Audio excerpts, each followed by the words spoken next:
So by way of motivation, let's take a moment to think about what our potential is as human beings,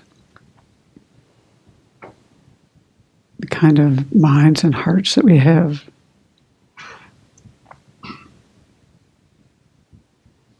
the kind of growth we've done in our life up to this point.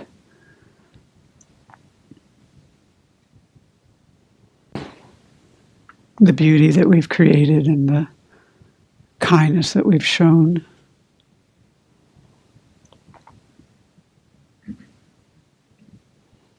Maybe the skills that we've developed.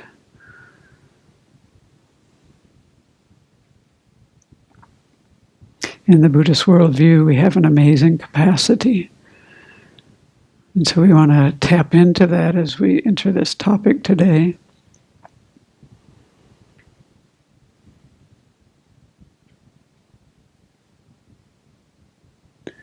As we try to develop this compassionate heart.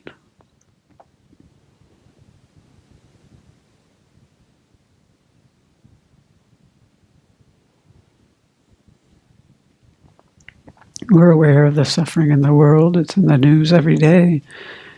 And we know that we can work with our minds in a way to help us to be able to engage with the world and all of the suffering and problems and all of the joys even, without becoming lost.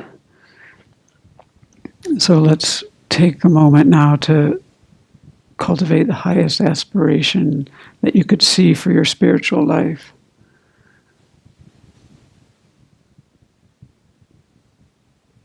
What would that look like?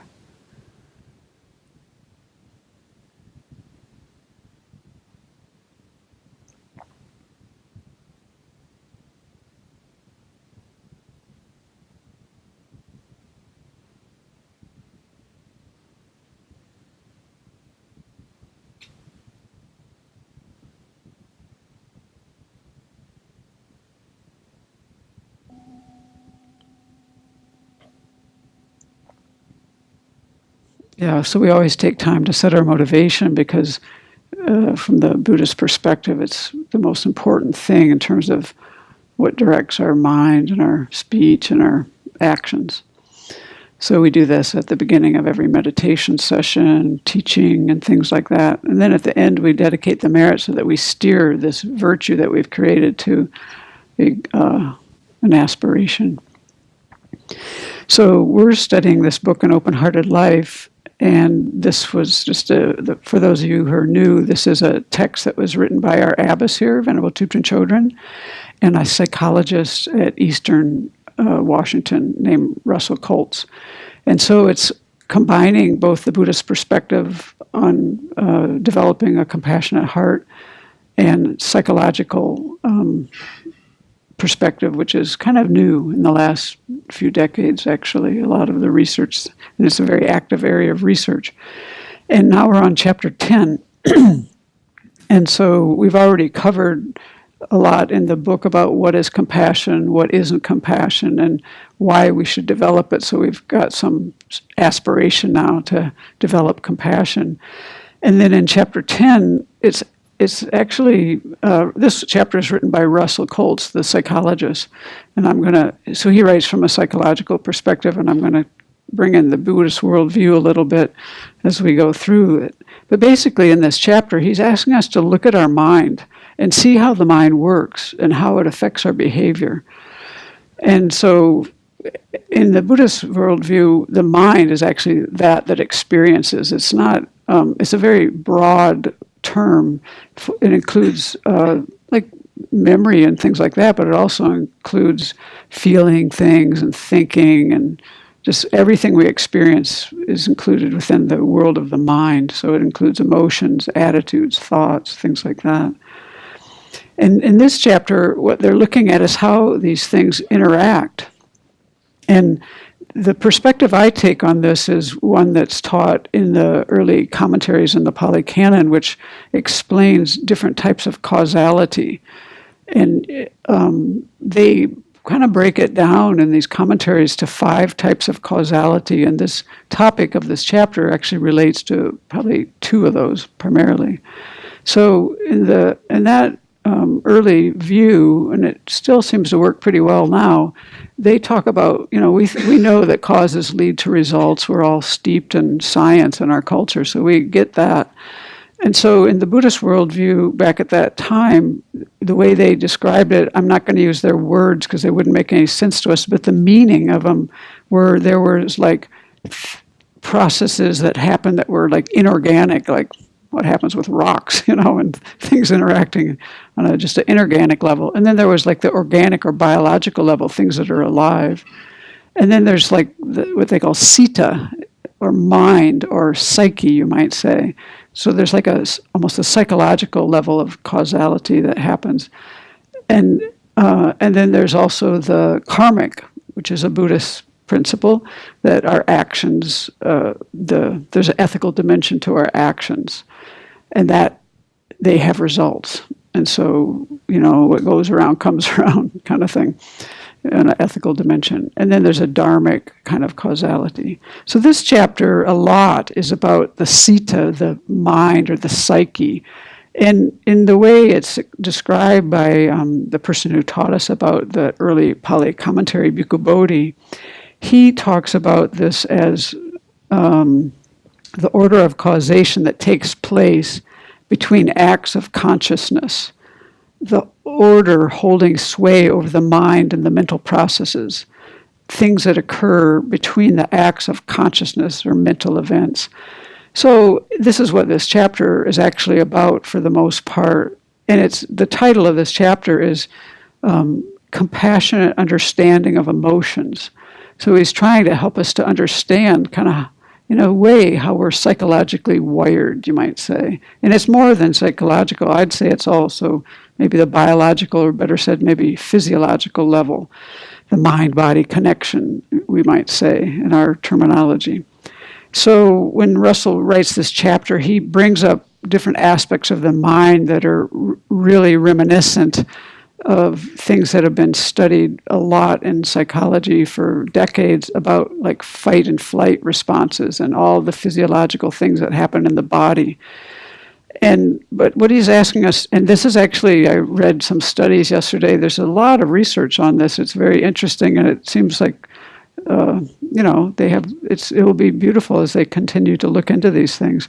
But what this chapter is trying to do is ask us to look at, from the perspective of our emotions, what's happening in the mind, both with our positive emotions and our negative emotions. And so he starts the chapter like this. Do you ever look around the world and wonder how it is that we humans do such crazy, stupid things? That's his opening line. Perhaps you occasionally look back at your own life and see decisions you've made that make you cringe, almost as if you can't believe it was you. So, if we didn't reflect, how might we talk about those things? If you had no reflection. Well, then he goes on. We may try to explain those things that we do by attaching labels. He's short-sighted. I've got no self-control. People are idiots. In other words, we use language, if we don't reflect, that's very like judgmental or diagnostic or criticizing or interpreting. And that's not always so helpful. In fact, at the Abbey here, we study nonviolent communication to help us to quit doing that so much, or at least recognize when we're doing it. And that's a kind of psychologically based communication system, and also, what's that word, conflict resolution kind of method of communication created by Marshall Rosenberg. And that helps us to at least be aware. I mean, a lot of things make us be aware of that labeling, but that gives that kind of language that we learn in nonviolent communication gives us better tools, better language, better word choices to actually accomplish what we're trying to do. Which in that nonviolent communication, you're basically trying to have compassionate communication. The motivation is compassion. And that's what this chapter is about, compassion. So in order to develop, Russell continues, in order to develop compassion, we need a non-judgmental approach imbued with acceptance and kindness. So he's asking us to put down the labels, disarm, and bring something else to mind. So in this book, as I said, we've already covered what compassion is and what it isn't. Basically, in the Buddhist sense, and Russell adopts this, compassion is the wish for others not to have suffering or its causes. So it's not like pity. There's a lot of things it's not, and we've kind of covered that already. It's not personal distress on seeing suffering. It's actually a really powerful and strong state of mind that helps us to have this wish. It's not action either. It's a mental state that you cultivate, where you are wishing that someone wouldn't be suffering, and that could be alleviated from their suffering and the causes. So that's what compassion is. So understanding, as Russell goes on, understanding our emotions, how our emotions work, is a big help to trying to do this. So he's saying, he's having us start off, this is a very experiential chapter, as you did in the meditation as well. So he wants us to bring an emotion to mind that you've had recently, and then he suggests it, like maybe anger or anxiety. Anger he's going to talk about later in the chapter, so I chose to pursue anxiety, and I'd like to stick more with the version of anxiety that relates to fear. And because they've done so much research on this area of the mind-body connection related to fear of a perceived threat, the fight and flight, I'm going to use that as we go through these things. Because he wants us to look closely and find how these emotions impact your mind in a number of different ways. This interplay of mental events that we were talking about at the very beginning, the sita, or mind, psyche type of causality. So we're trying to see how these things interact. He would say emotions organize our minds. I think that might be a little strong, but they definitely impact. He says emotions organize our minds by affecting many aspects of our mental experience. So he's asking us to look closely. So he looks at 6 different things that he goes through in the chapter, and we'll go through in a few scenarios here this morning. And these are bodily experience, attention, thinking and reasoning, imagery, motivation, and behavior. So we'll pick this one of fear of a perceived threat, something that really, is going to harm you. Actually, I think once I heard of somebody picking up a piano that was on somebody to save their life, or even people picking up cars to save people's life, because they get this huge adrenaline and all these other hormones too rush, and the strength of your body is incredible then. In fact, I've known wrestlers that use this before they go into a wrestling match. They will actually generate this state so that they're stronger, and it's true. Physiologically, you can do this through your hormones. You can actually have more strength than you would have. So somebody who usually couldn't pick up a piano actually will pick up a piano and save somebody, and then they'll be suffering for months probably afterwards. But, so this is how it is. This is the connection that exists in our bodies. We're organized in some ways to run away from dinosaurs. So we still have these mechanisms. So, but he's wanting us to look at this for a different purpose, and to try to use this to be able to work with ourselves better.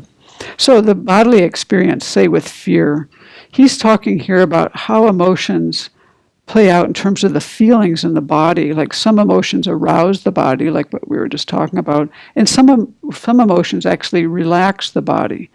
And so we can kind of take advantage of that. So with fear, there's increased bodily tension. The muscles are ready to go, and there's an increased heart rate and slow digestion. Your pupils dilate, and you get like kind of tunnel vision. You're like set up to run or fight or something. And all of those things will help you run away from the dinosaur or fight the dinosaur or whatever. And then things happen with our attention. So emotions can actually affect how narrow or broad our attention is, focused, as well as what we pay attention to. And this has been really well researched. So they've learned that in fight or flight kind of reaction, our attention actually narrows. Even your vision narrows. You have almost like they called it a tunnel vision. So, and then thinking and reasoning, how emotions shape how flexibly we're able to think, and also what we tend to think about. So with and like we all experience this, like with anger, there's like a narrowing of the mind. You almost can't get off the topic. It's like that's all that exists, and you're like, well, you can't. It's hard to have a broad perspective when you have anger. But in the flight or fight, because anger is actually a complex emotion, it's not as simple. Even the stuff I read yesterday in the psychological research on in this vein was, it's kind of more complex. Fear was easier, so that's what we're using for this one. So in the flight or fight responses, the thoughts that we have tend to be negative, actually. Our attention tends to go towards negative stimuli. And this is a very important point, the perception of ambiguous situations are seen as negative more than they are. And the recurring of negative words happens. So, there's just different things that happen. And sometimes even specific negative thoughts will be associated with a certain emotion. Like maybe you have like a certain emotion and a certain memory or something comes up. And then there's imagery that is involved. And what Russell's talking about here is emotions involved, like a mental imagery, like little pictures or dramas or movies we play out in our mind. And most people who meditate have some awareness of this. It's like a movie show sometimes. Who needs TV, right? And then motivation there's impacts on our emotions. Organize our minds by influencing our motivations. So emotions help to shape what we find ourselves wanting to do. Like when you're angry, do you really want to go help that person? So, and why we want to do things. So there's these impacts there. And then in terms of the last thing, in terms of our behavior, emotions shape our behavior. We'll behave very differently depending on the emotions that we're feeling. Think about when you're having a good day or a bad day. It's just so easy to see. So we're aware of a lot of this at a certain level. It's also known in this fight or flight that individuals who have higher levels of emotional reactivity will be prone to more anxiety and even aggression. And so this is one thing that I happen to think is quite palpable in our society, I would say, is my way to put it. So that like with this kind of, like our behavior in social situations, for example, relates to pre-existing thoughts that we have. They've proven this, right? And so with fight or flight response, this thing about interpreting ambiguous situations as hostile. Actually, I heard which leads to more aggressive behaviors. I actually heard a thing once where they teach certain kinds of gun safety in a way that makes people, I don't want to say paranoid, but suspicious. And so actually people have gotten shot because people have these pre-existing thoughts that are leading them to interpret situations in a more hostile way than they would have otherwise. These are the kind of things that play out. And actually this morning, I looked at some of the, in Google, I put in like safety videos, gun safety videos, and perceived threat. There's so much research they've done out there about, it's worth looking at really how safe are we with all these guns around. Is basically not safe. It's proven that it's less safe. And they have all kinds of statistics about this, especially the number of suicides that go up. Oh my gosh. For the one person preventing one, an untrained person having a gun, preventing someone else from doing, hurting people. For every one of those you prevent, there were like 88 suicides and 43 criminal offenses and 2 accidental deaths related to for one prevention of harm due to people carrying guns. I mean, the numbers were just outrageous. So to me, how the mind is working in this is what I'm focused on here, and that then lets us make informed decisions in our lives. So, that's one thing of looking at fear, but then now Russell asks us, let's look at a positive emotion, like affection or joy. And so I chose affection because affection is a quality that we train in here, especially when we do equanimity meditations, which we are very much a part of our tradition, to learn how to have a mind that well, to realize that I designate a friend, an enemy, and a stranger. Like in one day, a person can be all three in my mind. And this is something we learn by looking at our own minds and experience and through our meditation, we learn that we actually are designating this. And so when we do this equanimity meditation, we realize, wow, not everybody sees that person as a jerk. They're like somebody else's best friend. And we try to make our minds more equanimous. We actually are trying to not become like indifferent. We're actually trying to have a feeling of affection towards another person. And then it's very easy to develop love and compassion and, even get along with people. So that's something that we actively work on here, this sense of warm-hearted affection. It's seeing people in beauty, seeing, like that, worthy of affection. So most people in this room who are familiar with our meditations have spent some time with this. So I picked affection, and I want you to just think in your own experience, when you have a warm feeling of affection for someone, what is your bodily experience then? This is what Russell's asking us to look at. Isn't it more relaxed? Kind of like there's a feeling of safety probably, so it's very easy to relax then. Actually, I think I have this expression from the past, warm hands, warm heart. Because when you're actually having fear in certain things, your blood goes to your muscles and your hands get cold. But when you're actually having a lot of warm-heartedness, you can actually, your hands even get warm, I think, sometimes. So you have, your body there's certain effects on the body. It's easier to relax. You're not tense and things like that. But how about your attention when you have a feeling of affection? Are you having like this narrow mind that can only think one thing? Or, some of the research showed that with happiness, people have more expansive and creative minds, and sometimes even more complacent, actually. So then what do you think? Think in your own mind. What is your mind like? Is it more narrow, more broad? That's what we're exploring here. What's happening? Can we more easily pay attention to positive qualities in someone when you have a feeling of affection for them? That's my experience. If I have a negative feeling towards someone, it's like working upstream, swimming against the grain to try to have see their positive qualities then, right? And then how about our thinking and reasoning? When you have a feeling of affection for someone, you could kind of morph into like attachment and superimpose good qualities that aren't there or exaggerate their good qualities. But if it's clear, just a feeling of affection, well, for sure, you're probably not going to impute negative qualities when the mind is like that. You won't.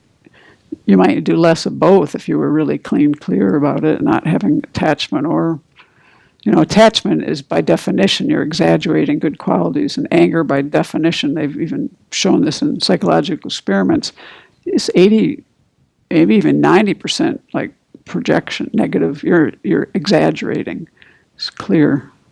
So, just having a equanimous mind with a feeling of affection, you might have more clarity about things that you're encountering.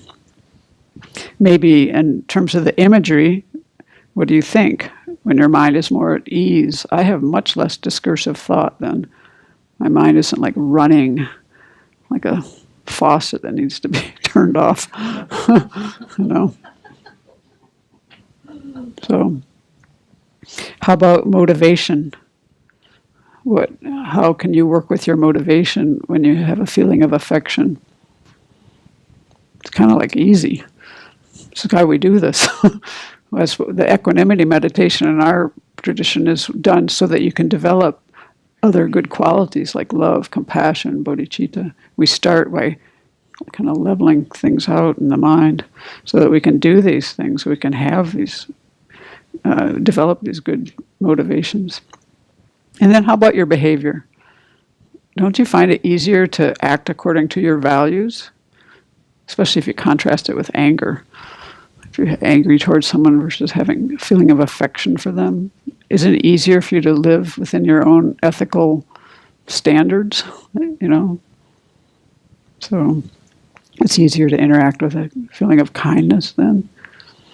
So this is, so Russell goes on, considering all these factors together, we can see how our emotions, and particularly the negative ones, can be difficult to manage and how we get caught up in them so easily. It's very complex, actually. A lot going on there. He says they can interact with one another to produce a sort of emotional inertia. So it makes it like your mind is like on this, it's like moving that way, and then you have a hard time turning it, especially with the negative ones. So now he uses the example of anger. So for example, when we're angry, we're prone to feeling stimulation and tension in our bodies. Our attention narrowly focuses on the object of our anger. We can't knock it off. You try to meditate when you're angry. It's crazy, crazy making. We tend to be absolutely certain of our own perspective. That's a very narrow mind. We tend to obsess about the situation, repeatedly playing it over in our minds like a movie. That's the imagery part. We're more likely to be motivated to attack. Maybe we'll criticize the other person or say something about them nasty to their face or behind their back. And this is just one emotion. All this is going on with just one emotion. So this is what he's, helping us to see here. And then he tells this story, which I thought was pretty good. For example, let's see. With so many responses to just one feeling, perhaps we can begin to understand how we end up doing silly, counterproductive things when we're in the grip of different emotions. And then here's this story. One of his clients, Jim, decided to quit smoking and had been doing pretty well at it. And he described the feeling of the resisting the urge to smoke as kind of similar to having a powerful urge to act on an emotion. Everybody knows that. Like, it's not like painful, but really uncomfortable, like having an intense itch that he's trying not to scratch. So that was his experience at that point. So then he recounted having been at a bar with a friend of his, having a pint of beer. And then his friend pulls out a cigarette and lights up. And then the craving organized in his mind very quickly in the way that Russell just described. His attention got focused, his motivation got set, his heart rate was picking up, and all this stuff was happening. And then what stuck out most in his memory was how it affected his thinking and his reasoning. And he said, as my friend held out the pack to offer me one, thoughts leapt into my mind. I've done great. 2 weeks with no smoking. It's just one cigarette. It won't matter. I can just have this one and go right back to not smoking. So that was his first set of thoughts. And then he found it quite convincing. So he took a cigarette and had a smoke. And then the next thing that happened was fascinating. From the first puff, my reasoning completely flipped on its head. The stream of thoughts that now came was entirely different. Well, I've screwed it up now. I've been doing well, and now I've blown it. Might as well go and buy a pack of cigarettes. So just this, that's the craving in the mind that did this. It influenced his thinking and then his behavior. So that's a pretty awesome story because basically what Russell's saying here, how we and everyone we know get hijacked by our emotions. So now he's painted the picture, we kind of see it, and now what are we going to do about it? And so in the previous chapters, especially the one just before, he was talking a lot about awareness is a good start, being mindfully aware of what's going on, what we're thinking, feeling, what we're motivated to do. And that helps us to give, he says, some space in the mind so that we can evaluate and rethink things. Then we can observe and manage these emotions that we're experiencing. We can know how we're like wired and what's going to come up and kind of work with it better. So then it might look like, wow, I'm really working hard to convince myself to have this cigarette. Is this really what I want to do? Or is it just part of the craving that I need to learn to resist if I'm going to quit smoking? So you learn what craving does to you. You just see it in three-part harmony and you start to work with it. And I would say from our study here of nonviolent communication, I would really add to this list the understanding of the needs that underlie emotions. For example, we use this format of there's an observation, like say, I made up an example to try to explain this. Say I'm talking to someone else and say, let's see, I was unable to meet you when you returned from the hospital visit. Were you feeling sad, or were you feeling frustrated? Because you were needing to hear and be heard, or because you were needing support, or maybe you were needing clarity, maybe you're needing a shared reality. So we've studied in this nonviolent communication that our emotions are underlaid by needs that we have. Like, think of the one about fear. There's a need for safety, probably, a lot of times. There's many, many things that underlie it. And the reason why I bring this up is because most of us, that when we first studied this, and this happened more strongly and vividly for me in the first period of studying this, because actually what we first learned at the Abbey was we weren't aware of our needs. We didn't have names for them, we didn't know what they were, and they were just running the show unbeknownst to us. And this is what many of us here experienced. And so then when we identified truly what the need was, the body had this relaxation that happened. This doesn't happen to me at all anymore, but it used to happen at first where, like, wow, there was just like the mind and the body kind of like, it was marked, it was relaxed, it was palpable. And I think that as I understand this, I was probably becoming more aware of things that were ones that were kind of reoccurring things for my psyche, that come up for me. For me, it's clear to me, even my mom tells me this, from the time I was young, I had a need for like peace. I needed things to be kind of peaceful. And I was a family with 6 kids. It was loud, and it was pretty chaotic, actually.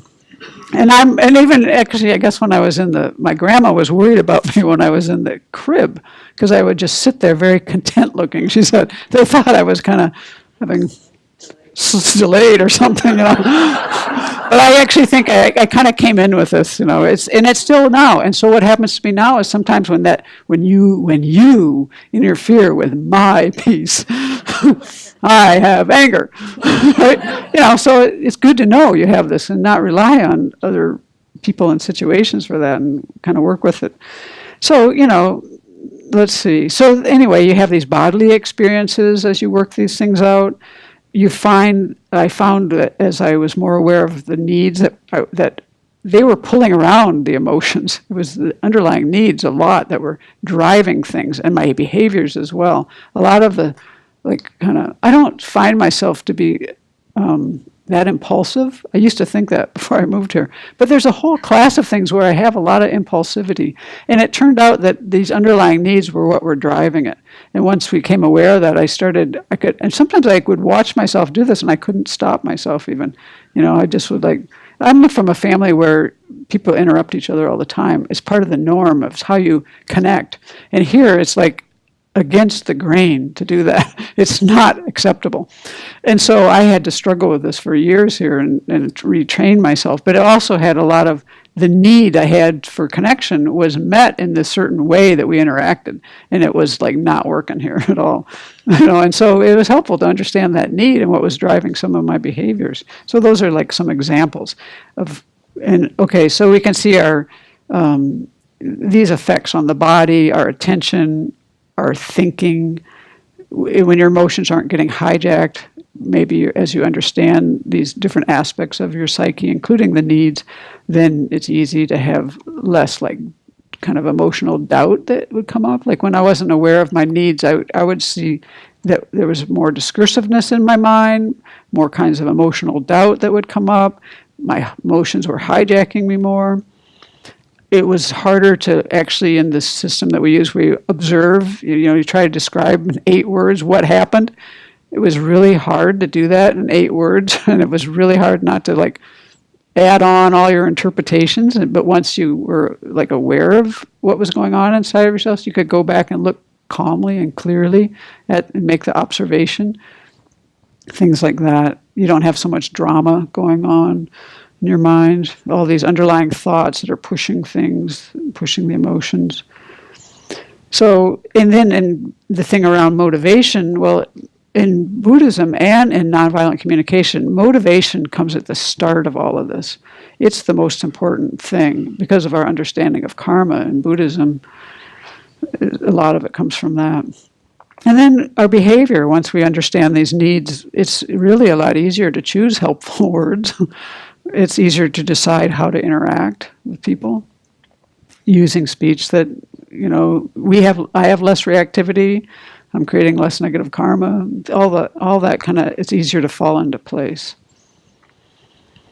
So doing this, having this kind of understanding, is what he's trying to do is have us be compassionate towards ourselves, understanding that this is partly how we're psychologically wired. But I would say not hardwired. We have a lot, and I think as I do more research, and I read one thing where they actually were teasing out anger and they were looking at motivation. And I think as they do more studies, they'll start to tease out the different aspects. But in Buddhist practice, this has been going on for millennia, and people have found that there's ways to work with all of this. And so this is like a combination of the two areas where there's a crossover, an intersection of Buddhist psychology and Western psychology. You might call it that.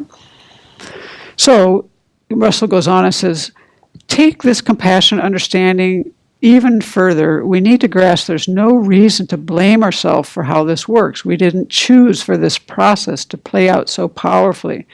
It's just how our brains at the physical level and our minds at our level of awareness work. So I think there's some truth to that.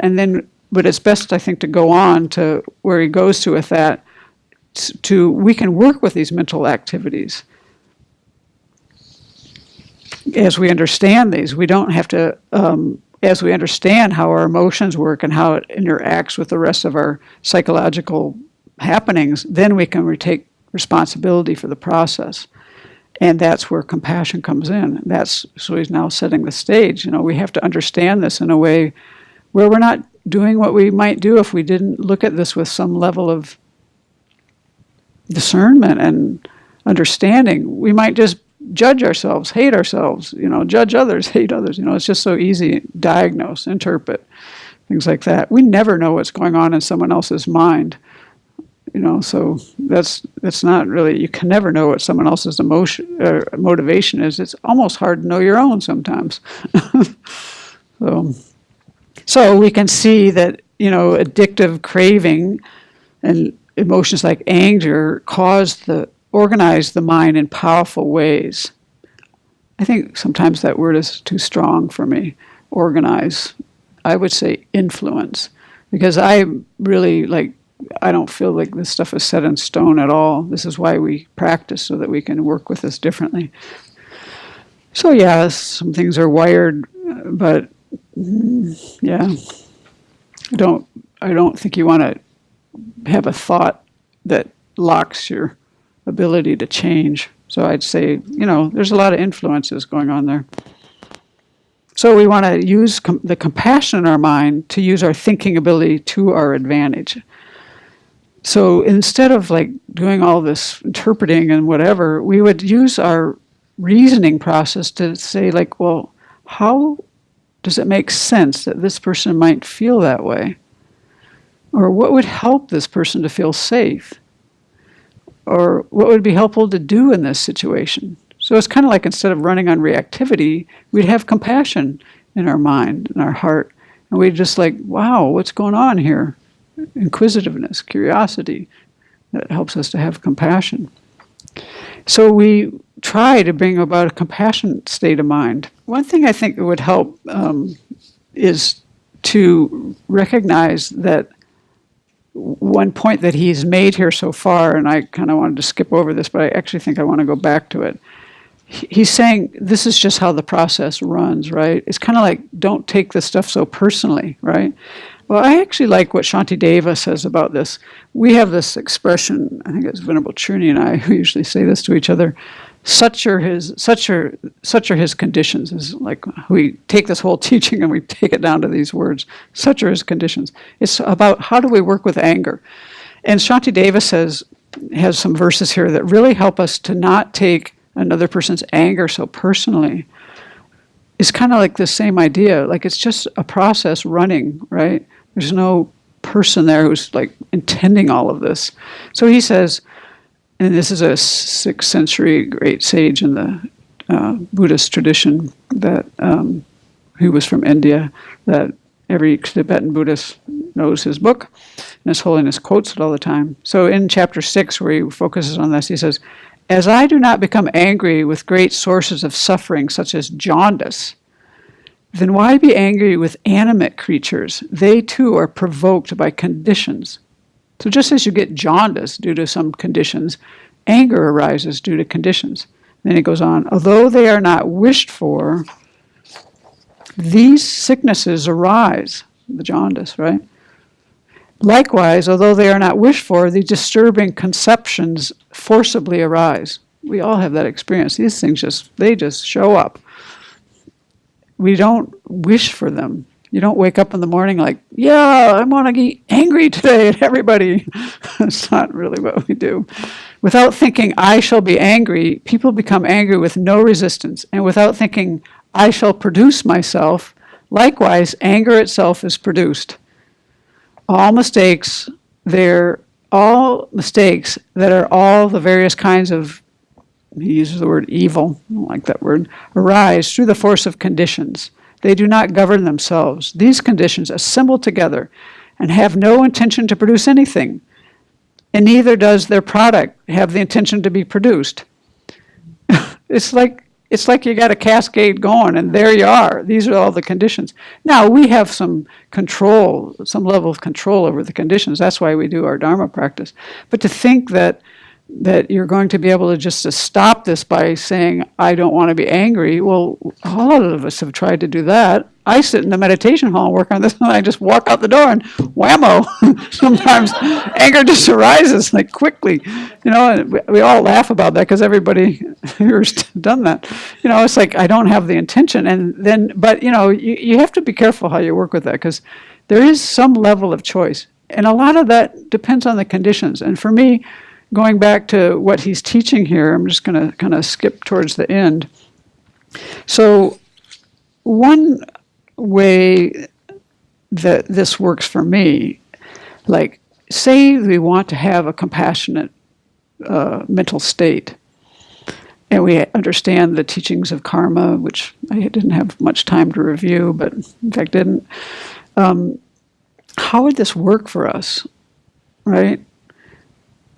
What would it look like? So for me, one thing I'm quite clear on is I have to, of the 6 things he gave, he sometimes put the body at the end. I have to put it at the beginning. For myself, it's really important for me to take time to actually keep myself slowed down. I just think I have a lot of physical and mental restlessness, and it interferes. And it interferes with my ability to live in the way I want to live in relationship to others. And so I spend time with this because this is what works for me. So,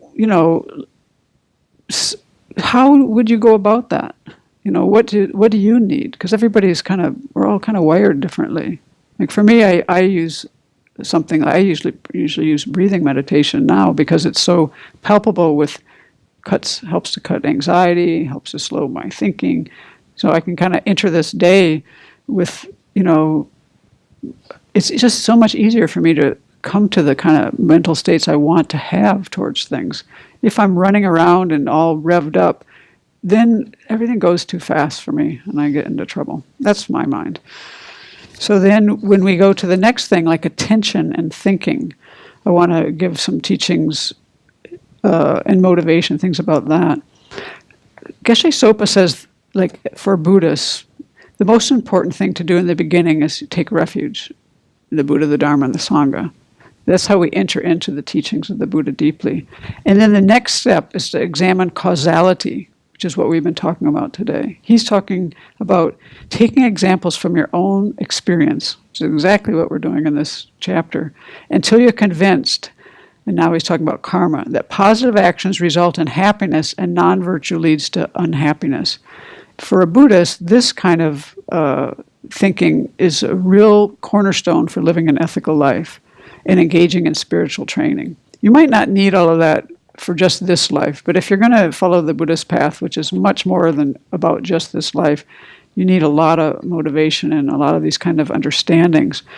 He says to avoid happiness, to obtain happiness and avoid misery, you have to accumulate their causes. From a Buddhist perspective, the cause of happiness is virtue, practicing virtue, and the cause of misery is practicing non-virtue. But it's not easy to control your actions. It requires great mental and physical effort. So you have to have some kind of confidence in the path or your practice or whatever your tradition is in order to do it. You can't change your attitudes and your behavior without a lot of confidence in what you're doing, because it's a lot of work. And he goes on to explain this a little more clearly. So he says, in terms of like, this relates a lot to the motivation and attention part of this chapter. He says, most negative actions are done out of ignorance. This is a Buddhist perspective. We just don't know that they're wrong, or we don't know the advantages, the disadvantages of doing them.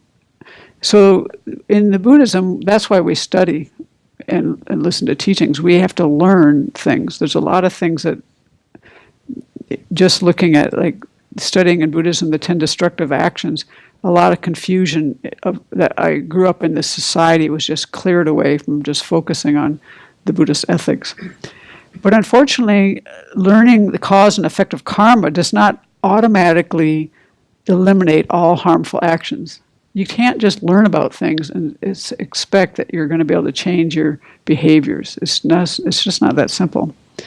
Even when you know what you're doing, negative actions will still arise frequently. It may be that you're not paying attention.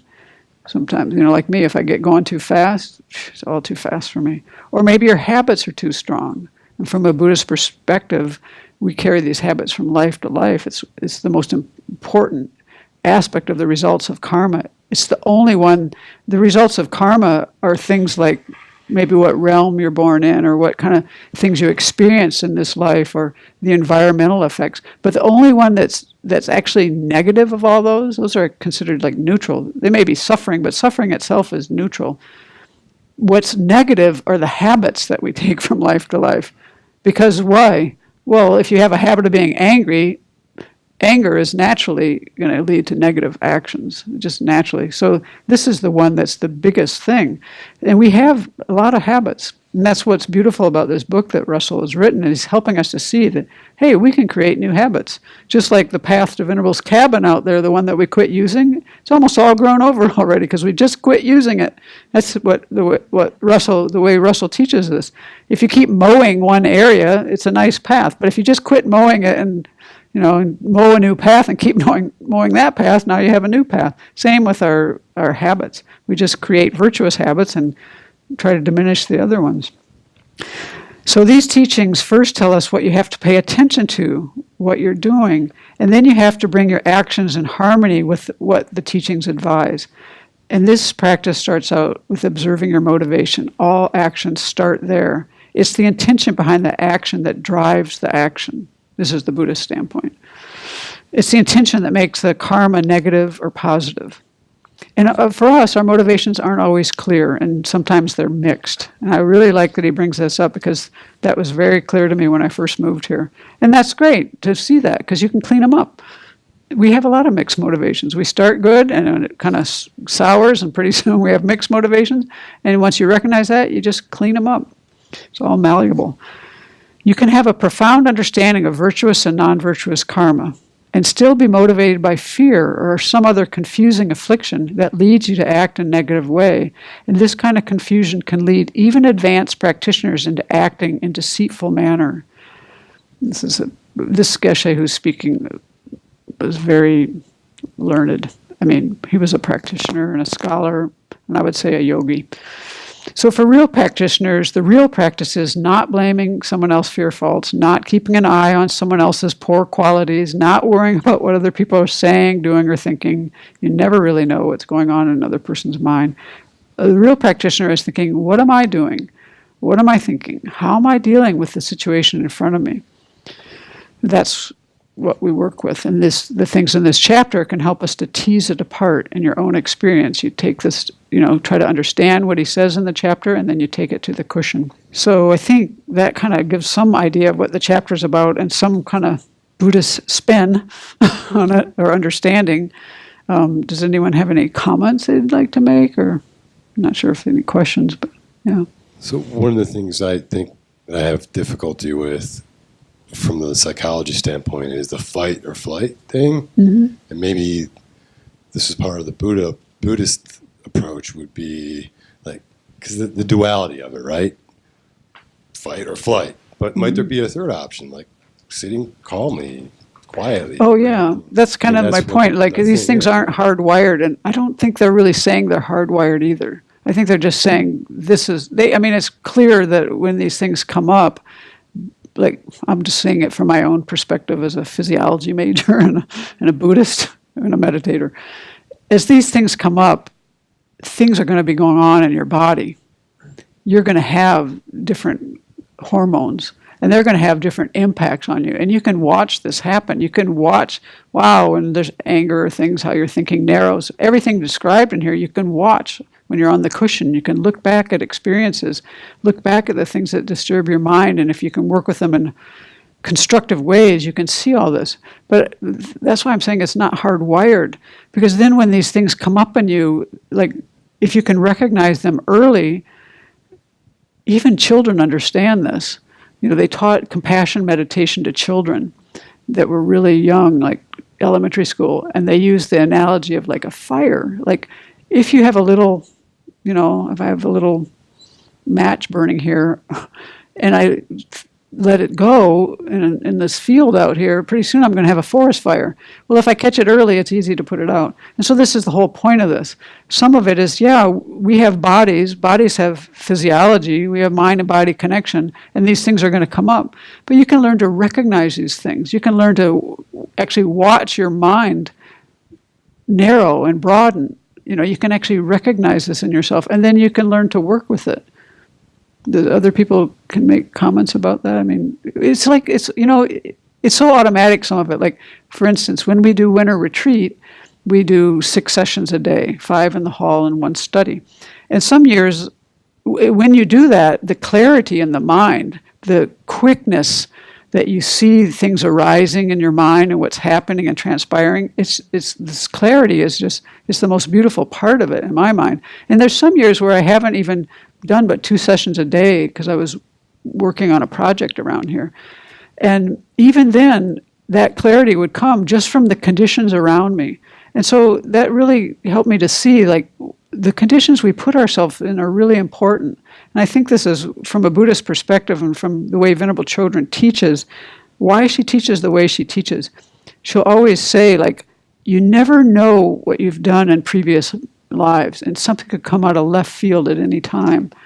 So she's the most careful person I know about what conditions she'll put herself in because of this. Literally, it was one of the first things I learned as a monastic. Like, she would never put herself in some of the conditions I would routinely put myself in, just like walking from a park in Seattle to my home 3 miles through this dark, isolated area. She would not have put herself in that kind of condition. And I realized after I was a monastic, I better get a ride. It's like that kind of thing. And this is this is how we can work with our mind. This is the part we have some control over. Yeah, some of these things are so ingrained and so habitual that they'll come up quite quickly and can seem automatic. There's probably some time in there that it's so short that we can't do it. But once we are aware of the conditions we put ourselves in, we can control that. And that's what we're trying to do during the day, and that's what we're trying to do when we die. We want to have a virtuous mind. We want the conditions within our mind and around us, hopefully, to be such that our virtuous karma ripens. So, yeah, it's kind of seeing the interplay and then working with it. I would never say this stuff is hardwired. It doesn't make any sense. There's nothing really hardwired in the body. Even neurophysiologically, I haven't studied this stuff for a long time, but I know our DNA is changing according to environmental conditions. Our synapses are forming and degenerating depending on how we use them. Even the ligaments in your body, when they used to transplant tendons into knees to make a ligament, that tendon material, which was morphologically tendon, would become ligament in material over time. It just, the forces of the biophysics would change it. Things are changing left and right. So to say that something's hardwired is kind of hard.